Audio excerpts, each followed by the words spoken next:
Hi everyone! Good day po sa inyong lahat and kamusta po kayo? Kung bagong bisita ka po dito sa ating channel, my name is Miss Jess and kamusta po kayo mga mamis, mga sis and everyone. For today's video, quick review lang to about cold and hot from United Colors of Benetton. And actually, okay, sobrang natutuwa ako kasi merong mga nagko-comment na sa akin because of YouTube sa ating personal messages and yun, nagulat ako kasi merong mga lalaki pala na gumagamit nitong scent na to, which is from United Colors of Benetton. Itong hot, and alam nyo na pang babae to. Ito yung cold na ginagamit ng mga lalaki and hot for women, cold for men and hot for women.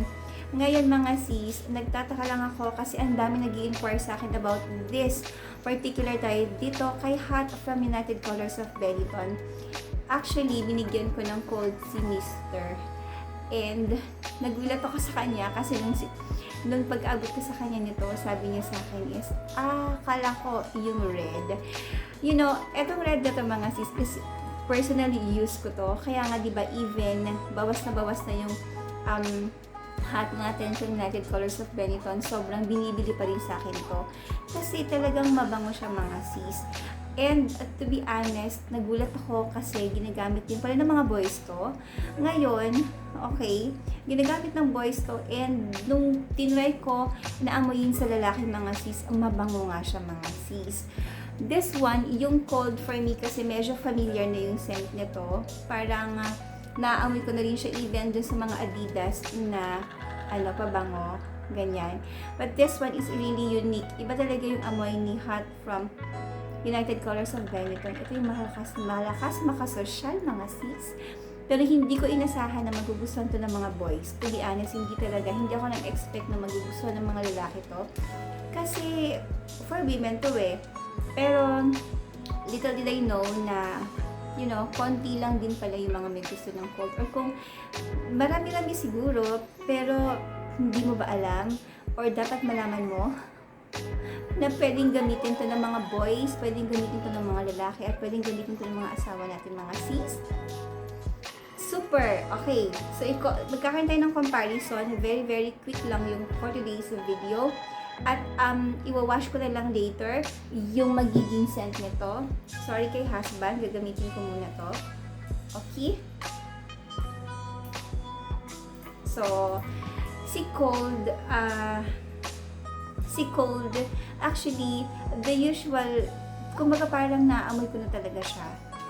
Hindi siya bago, hindi siya unique scent, hindi siya yung talagang gugustuhin ko, dapat bilhin ko siya kasi super bango niya. Hindi siya ganon. Para sa akin para sa preference ko, hindi siya ganon. Okay lang kung meron akong cold United Colors of Benetton or kung wala man, okay lang din sa akin yon.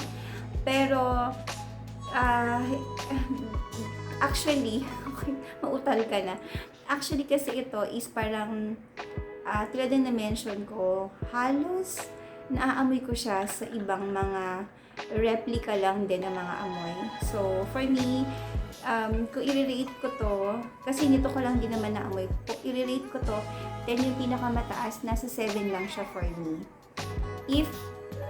Kasi syempre ginagamit siya ng asawa ko, ginagamit siya ng mga boys. But for me, if ako yung makakaamoy nito, parang nandun lang siya sa ganun, 6 or 7 yung scent niya. Isa pa, ito nagkakos ng migraine sa akin kapag naaamoy ko to, medyo sumasakit yung ulo ko. And, but don't get me wrong, sa mga may gusto ng cold, then go natin yan, tuloy lang natin yan. Ayun naman is personal, choice ko lang din naman yung sasabihin natin dito. Si Hot, hindi naman dahil sa pangbabae siya, kaya ko gustong-gusto siya.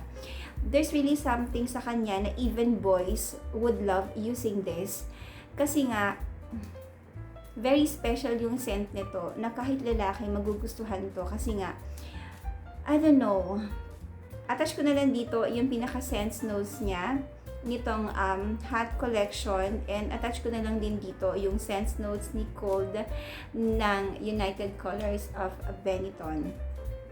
And ayun, very very quick lang.